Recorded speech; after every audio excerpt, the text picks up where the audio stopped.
This was a great panel, and I'm just wanting to reiterate some of the words that you highlighted: accountability, equity, the larger scale. Senor Cordero-Guzman spoke about the large scale of it, the inequality of it, that we're not owners of our community, we're not owners of our space. At what point does the term reparations comes into your dialogue?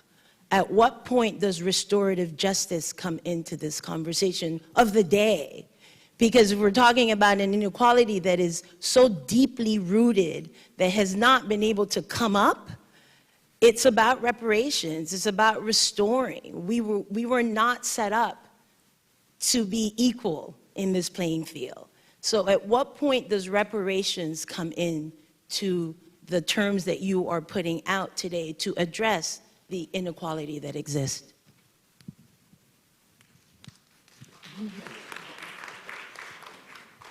I think one of the things I would talk about when we talk about this concept of reparations, where does the money come from? And I think one of the things that that helped to put resources on the table that were new resources in Philadelphia to help support affordable housing in the places that were going to be maybe subject to gentrification, or even to help existing homeowners, was a linkage between the mortgage deed recordings fees that you pay every time you buy your house, and you have to file the mortgage and you have to file a deed. Well, those dollars historically usually went into the general fund of the city. And when I was working with Philadelphia city government, we created the Housing Trust Fund, and then we started capitalizing that with, it wasn't a big piece. So in a way, anyone who bought a house in the city of Philadelphia was going to be supporting affordable housing development. So I think that at least honors the concept of how do you have extract some resources to put into some of these projects. In 10 years, this was done in 2005, that one fund generated over $100 million in resources. So, and it wasn't a lot, it was a few pennies, percentage points over, that was added on to this particular way to fund this work. I think if you follow the money, and this is what my conversation is all about, the residents have first right of refusal for the dollars. HUD, $47 billion last year. The residents, those are their dollars. And all they have to show is they have the ability to perform the scope of work that they are going after. And Michael is a perfect example sitting here. We ended up with a 99-year lease from the Housing Authority. He ended up with $1 million gap funding from the Housing Authority. He ended up with, they gave us 40 vouchers. We told him we didn't want 40. We only wanted 20 because we wanted to keep some of the units affordable to get more revenue for the residents. So you have to understand where the dollars are. And when you follow the dollars and you know your rights, there are dollars there. And this year's budget is going to be bigger. We need people who needs to be educated on how we can pull those dollars down and put them in the right pockets for those who need it. And that's what we're doing. If I can add one small thing, because I've written a lot about Hope 6 and redevelopment, look into Section 3. Make sure you know what it is. Can I say one more thing about, and I'm glad you brought up Hope 6. If you ever get a chance to look at a Hope 6 budget, it's based on high crime and the grade level on which they read and what goes on in the community. When that grant comes down, it doesn't go to the local housing authority. It has the tenant's name on it that was affected, that the grant was submitted on. So the grant is in their name. Those dollars are in their name. It's not in the housing authority's name. So that lets you know that those are their dollars. They just don't know it, and nobody at the housing authority or no politician is telling them that those are their dollars. Sure. It's a tricky question, and I think, but a good one. And so We would say that in Indian country, especially since the recession, there's been a drop in philanthropic giving. So, you know, part of the request is nationally, could there be more dollars coming into Indian country? I can say that there are practitioners that are highly skilled. There are lots of interesting ideas. There are shovel-ready projects. And so how can we get more dollars flowing in so that people can manage their own programs in a flexible way that meets local needs? And then, yeah, I guess I'll leave it at that. I think that's where we're at right now. But for those that do make the investments in Indian country, we want to acknowledge those and appreciate it. I mean, I think for our coalition, for example, like Ford Foundation and the W.K. Kellogg Foundation are supporters thus far, and it's without their help, we would not be here. So, I think Tanahashi Coates and others make a very sensible and plausible and useful case for reparations. It's a moral case. It's a historically grounded case.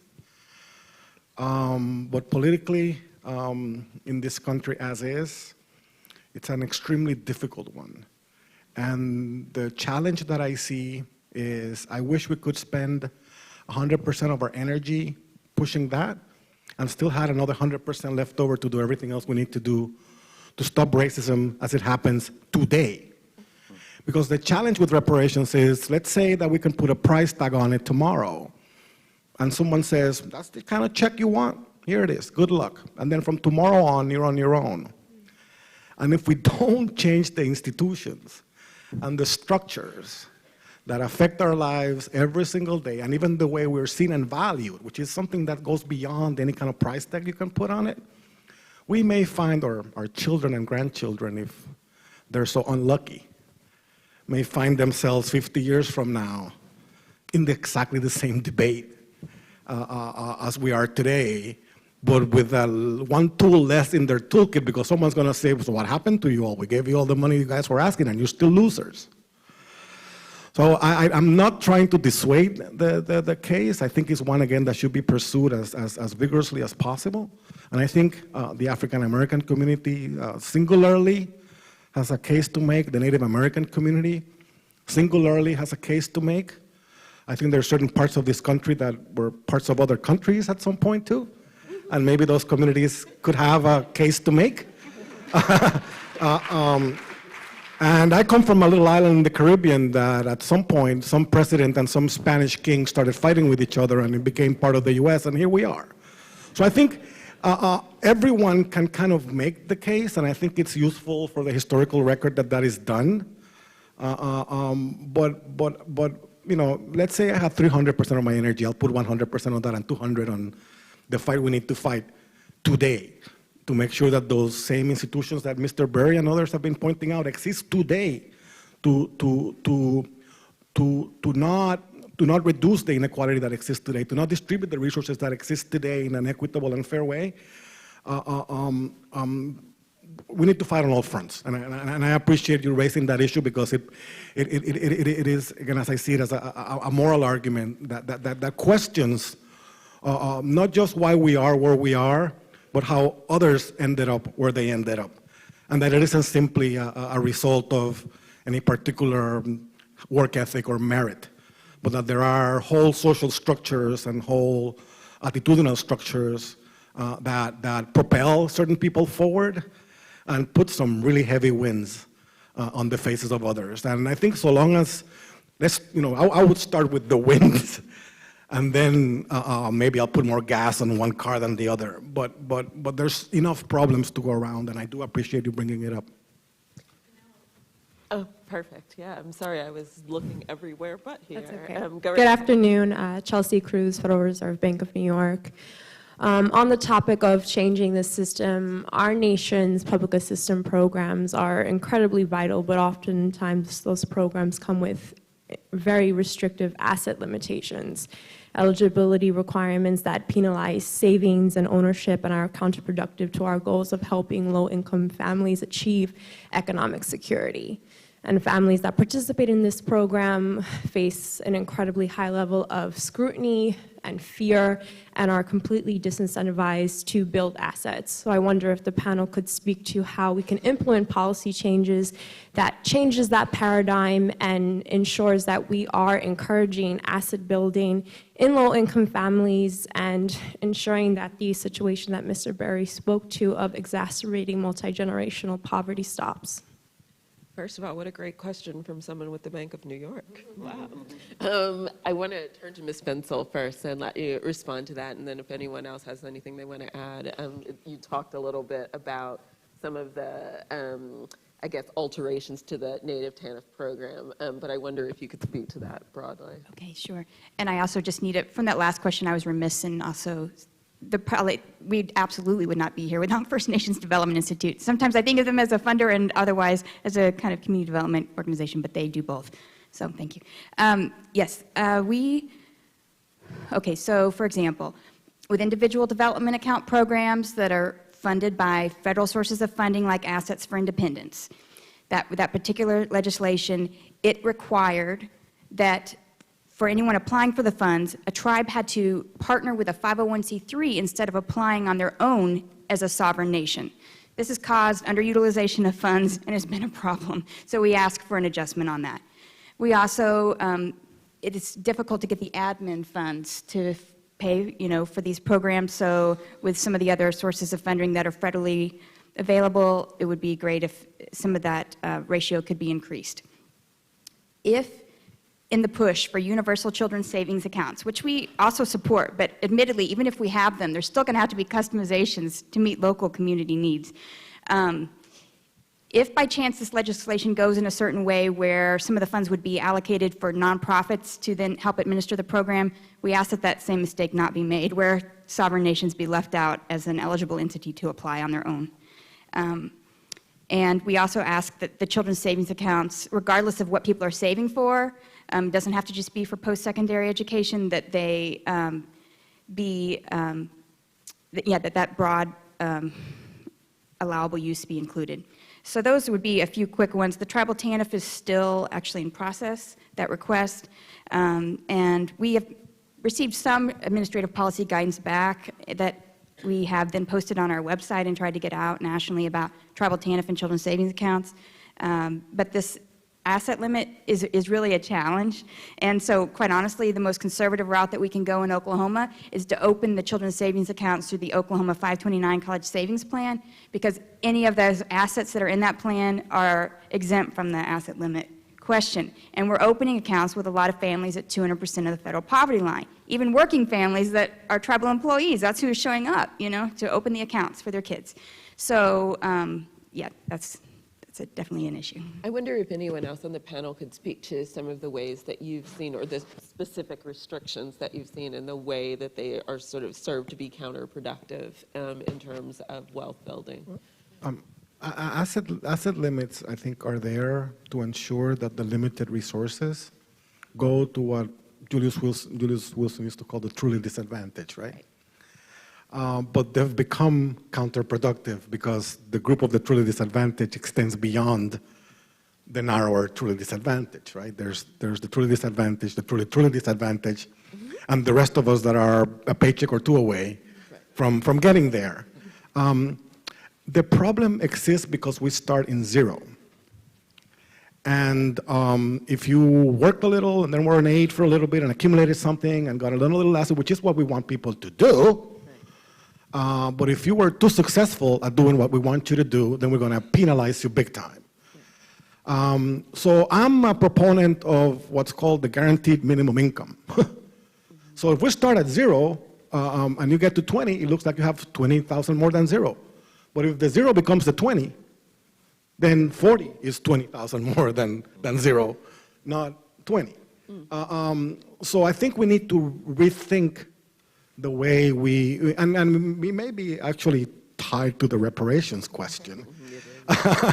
Because if it is people of color that are more likely to be low income, and if we have a program that guarantees the low income people some guaranteed income that isn't labeled as welfare, but just the society making a statement that it believes that its citizens and have a right to food, clothing, shelter. And that those things cost, and the cost of those things is not zero. So then if we take a basic budget and make that the zero, and then the state guarantees that everyone at least will have that, then I think we may be able to work with this kind of a challenge of the more assets you accumulate, the less assets we're going to let you, or we're going to support you to accumulate, challenge that we have now. Yeah. So there's so many rules and regulations these days that are shaming people. I don't even know where to begin. And then SNAP is, if you're able to work, then you can't get, even if you're not making any money, we're going to take away, your food stamps. So my simple answer, vote. You got to tell the policymakers this doesn't make sense. And getting back to that organized people, organized community, if you don't make your voices heard, it's going to continue. So that's my answer to the problem. I'd just like to say every year, every housing authority gets training dollars to train the residents. The residents never get trained. Then they have a clause in there now that contractors anybody who is a recipient of HUD funds, so if you're the developer, general contractor, subcontractor, supplier, you must hire residents. Well, they have another clause in there. If you don't want to hire the residents, you pay the housing authority money into a training fund. Well, the training fund never trickles down to the residents. They use that for their slush fund. Right. And so the residents never get those dollars either. So it's just a complete cycle to actually destroy the residents and make them totally dependent on the housing authority because, of course, the housing authority makes money on vouchers. And if they get, the more vouchers they get, the more money they get. Well, if residents are self-sufficient, they move out and the housing authority gets less money. So it's a complete cycle that is set up to actually keep the residents at the level they want to keep them at, dependent on the housing authority. Any other questions? Yes. Oh, I'm sorry, yeah, go right ahead. I'm Fred Weary. I'm a professor of sociology at Yale, and I have a question on the value proposition. And so we talked about assets that are often not recognized outside of the community as valuable. But one of the challenges, of course, is that once there is that external recognition, often you are then no longer in control of the value that you've generated.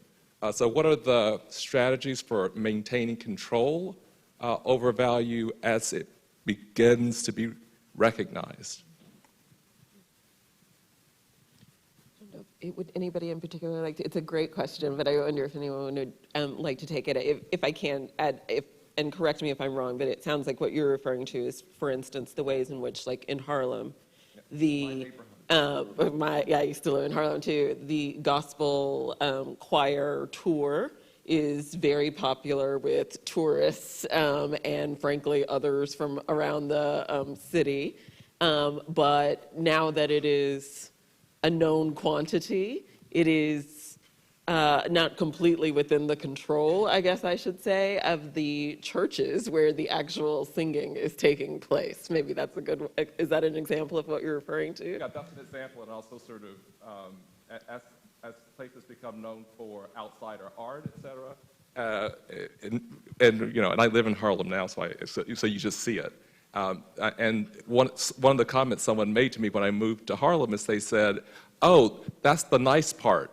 It's not really Harlem anymore." And I said, "Oh, so it's not Harlem once it's nice, but if it has a downturn, then it's Harlem again, right?" And so there's a sense that as value goes up, it seems to be a mismatch to think that we could live in those places, et cetera. But also, as profits are made from that value going up, we're not usually gathering those profits. And so you have tour operators who are doing pretty well, but not the things that the tourists are looking at. Yeah. I'd like to speak to that. Well, the bottom line is public housing. God is not making any more land. We all know that. So public housing is the last big tracts of land across the United States. And what is happening is they are moving residents out, and major developers are coming in to take down those tracts of land. That's what's happening. HUD is going out of business. They are turning the properties, again, over to the local housing authorities. The local housing authorities are then turning those properties over to their friends, property managers, and developers. Eventually, with all the new rules and regulations, residents can't move back in. So what happens then? They'll give them all a voucher and say, hey, good luck, you got to go somewhere else, and then that developer turns that property into market rate housing. That's what's getting ready to happen. Right. There are some really interesting models around community-owned, employee-owned, cooperatives. Mandela Marketplace out in Oakland, I think, is doing some really pioneering, interesting work around community ownership and what that means and how you support it and how you sustain it. I believe there may even be a model in Cleveland that was connected I think was in the University Heights neighborhood of Cleveland. Community land trusts are often talked about as a potential model, and some have come and gone and have not been able to be sustainable. And I bring that back because I think as we do devise and execute alternative models that really do try to support and nurture community control and ownership, we got to make sure that we have the appropriate resources around supporting resident decision-making. What does that mean? What's the skill sets? What is conflict resolution? Just because you all own it together don't necessarily mean you will agree. Now, what will it mean when the decision has to be made that now I have to evict my neighbor because they did not pay their rent and now our budget is out of whack? So there are models, not at scale, and I guess that's the other challenge is how you begin to even scale these types of models without distorting what may have made them work and made them special. I think you raised two questions. One is the question about the value that residents of low-income communities who have been told repeatedly they live in unsafe, unlivable ghettos, how they internalize that notion and repeat it themselves, and sometimes can become part of the challenge with that vision. And I think I would love to hear more from Michael, but I've heard from other kind of tenant ownership cases that one of the positive, initially unforeseen, but now foreseen and desired effects of those kinds of ownership programs is what it does to uplift a sense of community ownership and community spirit, which in fact exists even in those ghettos as they're not recognized to exist. But the value proposition but the value of that changes and the content changes. And certainly there's a lot we need to do to build self-esteem and a sense of pride in communities that have been systematically robbed of that over time, right? The victory is not when someone tells you that you don't deserve it. The victory is when you tell yourself you don't deserve it. And I think we're there, so we need to definitely pull ourselves out. The second question was more about value capture, and there are examples of nonprofits that have spun off profit-generating ventures where they try to keep the capture. The best example I saw of that wasn't necessarily in the U.S., it was abroad. I was visiting some fishing village in Peru, and as I'm about to get to the boat to go see some guano islands, there's two ladies with what looks like some kind of vest that collected $2 from every person that got on the boat. So curious I am, I started asking them and said, so we have a community association. And I said, well, why isn't that collected with the general admissions fee? He says, oh, because we don't trust the state government and we don't trust the central government. And if they collect it with the fee, we don't know how much it is, and we know it's never going to make it back. So we have community residents that we assign to stand at the entrance of the boat, and they collect your $2, and the money stays in the community. So it's an example of the kind of local, again, I would call it a kind of for-profit generation venture of a nonprofit.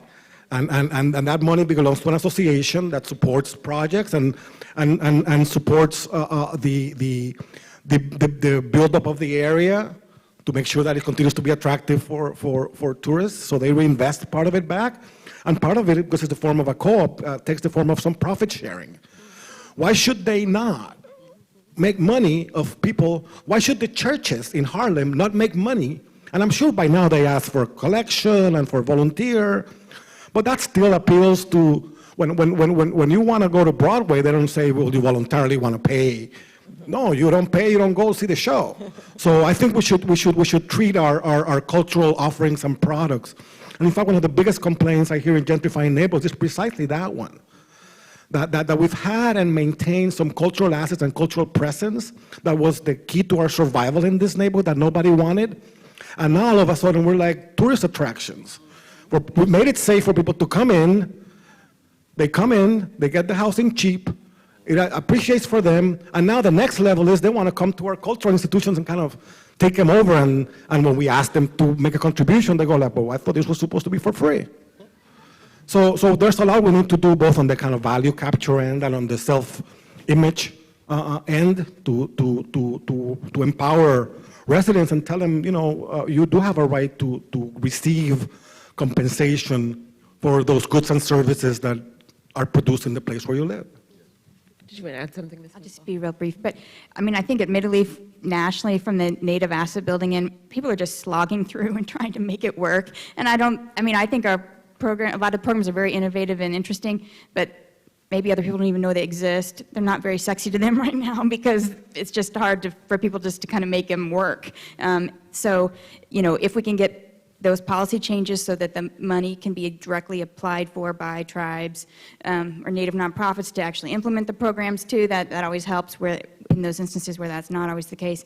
And then, I think longer term, sovereign nations can think about, and they do already, but how to make sure that communal assets are protected. So. I thought what you were saying earlier also about medicine man training and being valued as an asset is an interesting idea.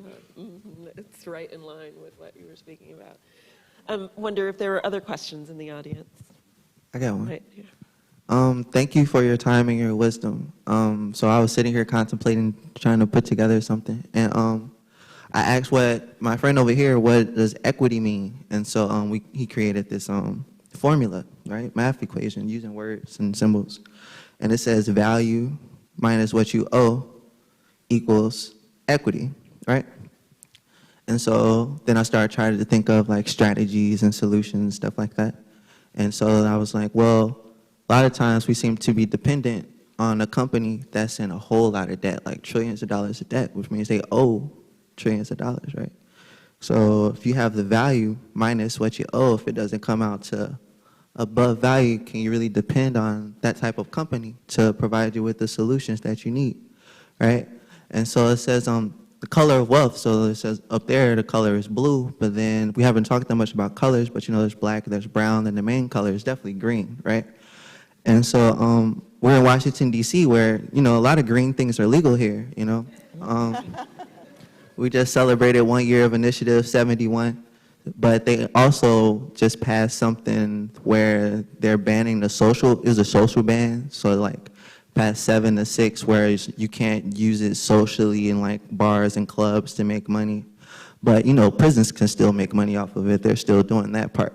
So I wanted to know what type of solutions do you think that we can come up with as far as creating, say, like 2-year mandatory service programs that pay returning citizens to volunteer in their communities to serve in those communities, like AmeriCorps, in relation to creating equity in solving the wealth issues, like reparations. Someone was talking to me about it the other day, and I was saying, a really good reparations style of program would be like a 2-year service program where you're paid half of however much it costs to incarcerate you, right? So say it costs about $30,000 to incarcerate someone. It's about $15,000 to be an AmeriCorps Vista, right? So you can have a transitional program for the reparations programming if, you have a new business model for the prison system that is pretty upset that they're starting to lose money. But I just want to know, how do you think we could create an ecosystem or dynamic that really helps to redefine wealth in a way that's suitable for all of people, returning citizens and voting citizens alike? I think we're going to toss that to the panel and just keep in mind that I think we need to try to keep our responses relatively brief. Well, I'll try to be very brief. I mean, I think the challenge that our young people are facing today, and I say this as a college professor, is that we're telling young people the following: either go to college and succeed. We're not going to give you the tools and the financing to succeed, but go to college or succeed, or otherwise we're going to have a lavishly funded jail cell for you. And we've stopped populating the middle. It's either college or jail. And I want to see a lot more workforce development, training programs for young people so that by the age of 17, 18, 19, if for one or another reason you're not fully prepared to go to college, that you at least end up with some kind of a trade or some kind of and again, I go back to kind of Latin America for this. You see 14, 15, 16-year-old welders in Latin America. And again, it's not the system that I'm advocating here, child labor and all of that kind of stuff, right? Because if you don't work at 10, you basically don't eat. That's not what I'm advocating.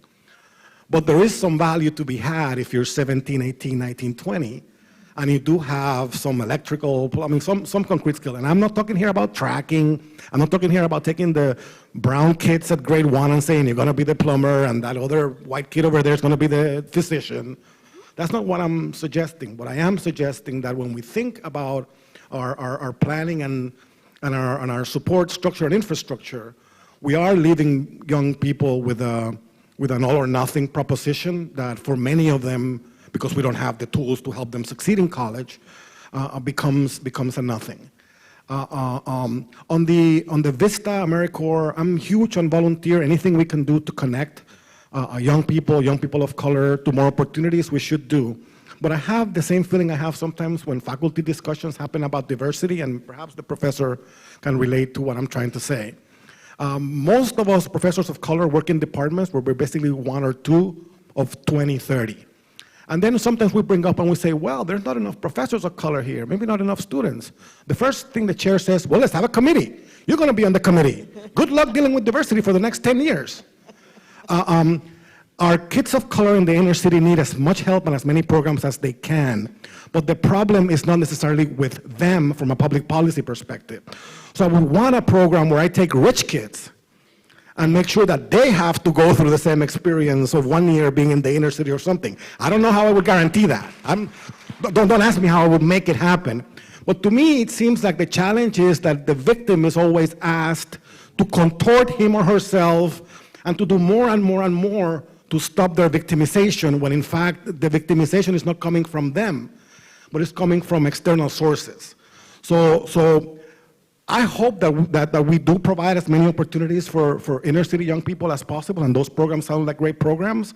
But my sense is that unless we get to those that are actually going to make it to the decision-making power and change the way they think about us and about our communities, we're still going to have some of the same challenges and problems.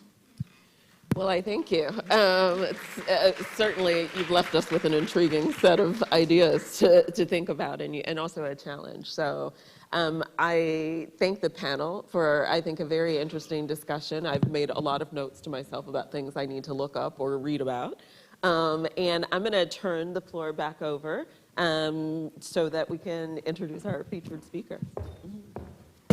So absolutely. Excellent conversation. I just want to remind you all that in your books, we have the latest report from the Center for Global Policy Solutions, The Color of Entrepreneurship. You all are welcome to depart the stage if you like. The Color of Entrepreneurship, why the racial gap among firms costs the U.S. billions. So I want to make sure that you see that. I want to make sure that you look at the numbers in there. But one bottom line finding that you absolutely have to digest and make sure that you are just really understanding this, that if there was equity, If the number of people of color firms were proportional to their distribution in the labor force, people of color would own 1.1 million more businesses with employees. These firms would add about 9 million more jobs and about 300 billion more in workers' income to the U.S. economy if there was equity, okay?